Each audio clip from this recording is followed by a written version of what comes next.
السلام علیکم ورحمۃ اللہ۔ سوال یہ ہے، محمد عمیر مغل بھائی، آپ نے پرسنل میں بھیجا، حضرت امام اعظم امام ابو حنیفہ رحمۃ اللہ علیہ پر جرح، اور آپ نے کہا کہ بہت سے علماء اہل حدیث اس کو بیان نہیں کرتے، امام ابو حنیفہ پر رحمۃ اللہ علیہ دیگر ائمہ دین رحمہم اللہ تعالی کی جرح۔ تو جی، جہاں امام ابو حنیفہ رحمۃ اللہ علیہ پر تنقید ہے، وہیں امام ابو حنیفہ رحمۃ اللہ علیہ کی دیگر ائمہ نے مدح سرائی بھی کی ہے، مدحت بھی بیان کی ہے، فضائل اور مناقب بھی بیان کیے ہیں۔ اہل حدیث علماء اگر عام طور پر ایسا نہیں کرتے ہیں، یعنی امام ابو حنیفہ رحمۃ اللہ علیہ پر جو جرح ہے، تنقید ہے یا اعتراضات ہیں، اگر انہیں عام طور پر اہل حدیث علماء بیان نہیں کرتے تو چنگا کرتے ہیں، اچھا کرتے ہیں، یہی کرنا ہے، اور یہی قرآن مجید کا حکم ہے، یہی قرآن مجید کا حکم ہے۔ جہاں پبلک اور عوام اور جنتا کا معاملہ ہے تو امام ابو حنیفہ رحمۃ اللہ علیہ کے متعلق علماء کتاب و سنت کا کام یہ ہے کہ وہ امام ابو حنیفہ پلس جو بھی امام ہو اہل سنت کا، تو ان کی مدحت بیان کی جانی چاہیے، ان کی منقبت کو بیان کرنا چاہیے۔ وجہ کیوں؟ اس لیے کہ امام ابو حنیفہ رحمۃ اللہ علیہ اہل سنت والجماعت کے ایک مسلمہ امام ہیں۔ عام مسجد کے امام کی برائی کرنے کی اجازت نہیں ہے، تو پھر کہاں امام ابو حنیفہ رحمۃ اللہ علیہ کی برائیاں بیان کرنا؟ آپ کو اجازت نہیں ہے کہ آپ ایک عام مسجد کے امام کے کپڑے اتاریں، اس کی برائی کریں۔ خیر ہمارے معاشرے میں ہوتی ہے، میں اس پر یہ کہتا ہوں کہ جو اپنے گھر میں بیوی کے پانڈے دھوتا ہے، برتن دھوتا ہے، وہ بھی مسجد کے امام پر نواب اکبر خان بگٹی بن جاتا ہے۔ تو ایک عام مسجد کے امام کی برائی نہیں کرنی چاہیے۔ کہاں امام اعظم امام ابو حنیفہ رحمۃ اللہ علیہ؟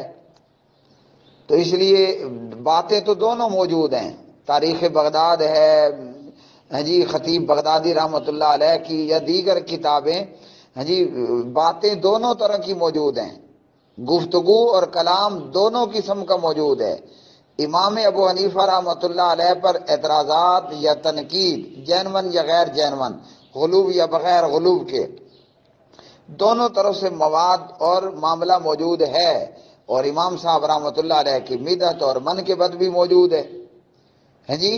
اب اگر ہم امام ابو حنیفہ رحمۃ اللہ علیہ کی شان اور مرتبہ دیکھیں تو امام ابو حنیفہ رحمۃ اللہ علیہ جو کچھ پڑھایا یا بتایا کرتے تھے، اپنے شاگردوں کو لکھنے سے منع کرتے تھے، اور امام ابو حنیفہ رحمۃ اللہ علیہ کی مدحت اور منقبت یہ ہے کہ امام ابو حنیفہ رحمۃ اللہ علیہ اپنی رائے سے رجوع بھی کر لیا کرتے تھے، وہ اپنی رائے کے ساتھ فتویٰ دے دیتے، اور جب ان کو معلوم ہوتا کہ پہلے فتوے کی بجائے یہ رائے زیادہ کتاب و سنت کے قریب ہے، تو امام ابو حنیفہ رحمۃ اللہ علیہ جو ہے وہ پچھلی رائے کو چھوڑ کر اگلی رائے بیان کر دیتے، اور کعبے کے مصلی پر اور کعبے کے ممبر پر کعبے کے امام عبد الرحمن السدیس حافظہ اللہ تعالی، وہ امام ابو حنیفہ کی منقبت بیان کرتا ہے اور مدحت کرتا ہے، اور کعبے کا امام یہ کہتا ہے کہ امام ابو حنیفہ رحمۃ اللہ علیہ کا یہ قول ہے عقد الجید میں، اذا جاء الحدیث رسول اللہ صلی اللہ علیہ وسلم فعلی الراس والعین، یہ امام اعظم امام ابو حنیفہ رحمۃ اللہ علیہ کہہ رہے ہیں کہ نبی علیہ الصلوۃ والسلام کی حدیث میرے سر پر اور میری آنکھوں پر۔ تو پھر ہمیں کیا مصیبت پڑی ہے کہ ہم ایسے بندے کی ایک عام بندوں میں جو ہے وہ برائی بیان کرنا شروع کر دیں؟ ویسے تو خواص میں بھی نہیں کرنی، لیکن جہاں جرح و تعدیل کا معاملہ آتا ہے، جہاں راوی اور روایت کا معاملہ آتا ہے، جہاں سند اور حدیث کا معاملہ آتا ہے، تو وہ علماء کے بیچ میں ایک گفتگو ہے اور ایک معاملہ ہے جو کیا جائے گا اور کیا جاتا ہے۔ لیکن ہمیں کیا مصیبت پڑی ہے کہ ہم ایسے شخص کی برائیاں منبر و محراب سے بیان کرنا شروع کر دیں جو کہتا ہے کہ حدیث رسول صلی اللہ علیہ وسلم میرے سر پر اور میری آنکھوں پر. ہمیں کیا مصیبت پڑی ہے؟ ایسے بندے کی برائی بیان کریں، ایسے بندے پر موجود جرح اور تنقید کو بیان کریں. ہمیں تو چاہیے کہ ہم ایسے بندے کی شان اور منقبت بیان کریں. قرآن مجید فرقان حمید کا ہمارے لیے سیدھا سیدھا حکم ہے.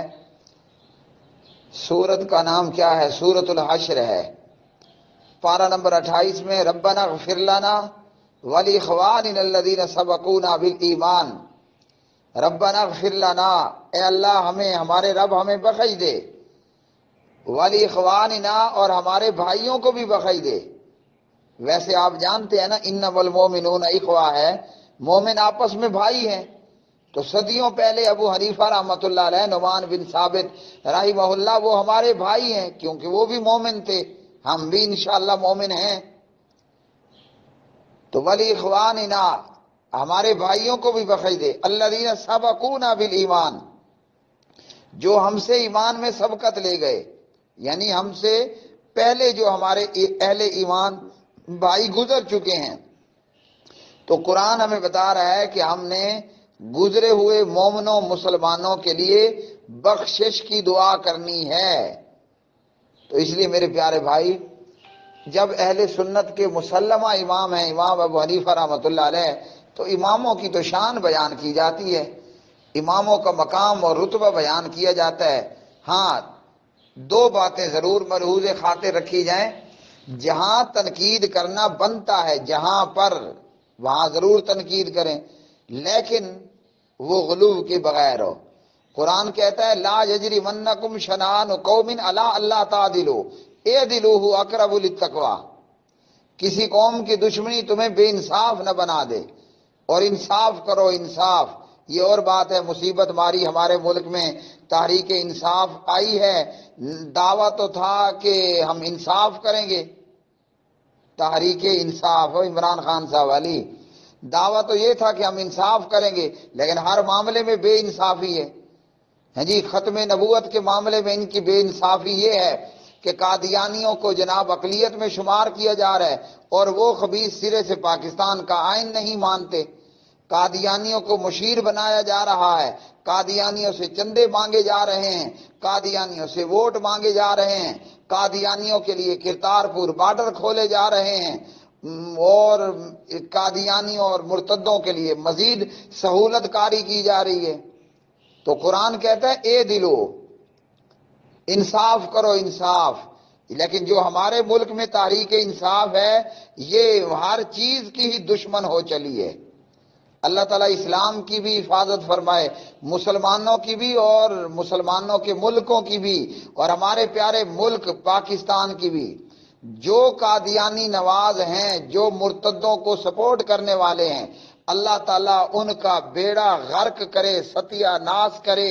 اللہ ان قادیانیوں کے سپورٹروں کو بھی، اور ان سپورٹروں کے سپورٹر اور ان کے لانے والوں کو بھی اللہ نیست و نابود و تباہ و برباد کرے.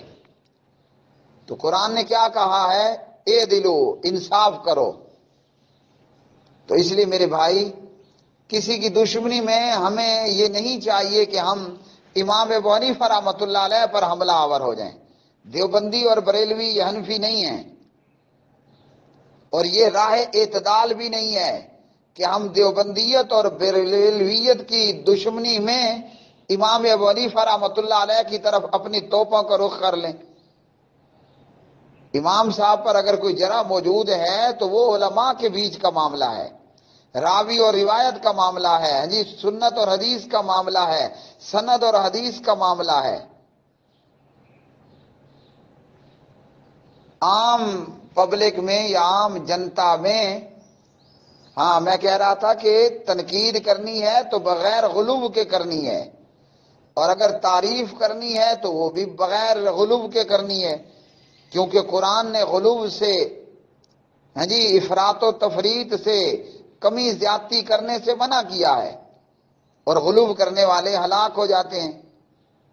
اور وہ کیا کہتے ہیں، یہ منہ اور مسور کی دال، یہ منہ اور مسور کی دال.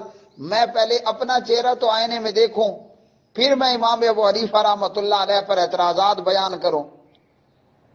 اگر میرا ضمیر زندہ ہو اور میں آئینے سامنے کھڑے ہو کر اپنا چہرہ دیکھ لوں، اگر ضمیر زندہ ہوا تو مجھے کبھی یہ جرت نہیں ہوگی کہ میں امام ابو حنیفہ رحمۃ اللہ علیہ پر حملہ آور ہو جاؤں۔ یہ منہ اور مسور کی دال، میرے جیسے کھربوں کھرب اہل حدیث آ جائیں، میرے جیسے، آپ جیسے نہیں، تو وہ امام ابو حنیفہ رحمۃ اللہ علیہ کے خاک پائے کو بھی نہیں پہنچ سکتے۔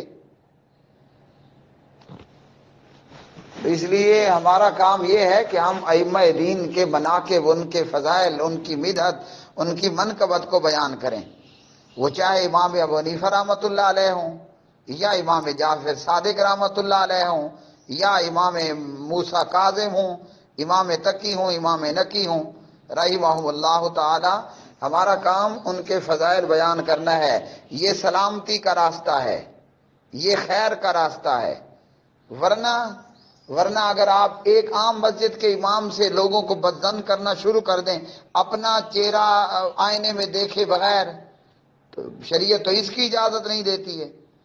کجا یہ کہ ائمہ اربعہ میں سے پہلے امام اور ان کی سبحان اللہ خدمات اور ان کی قربانیاں،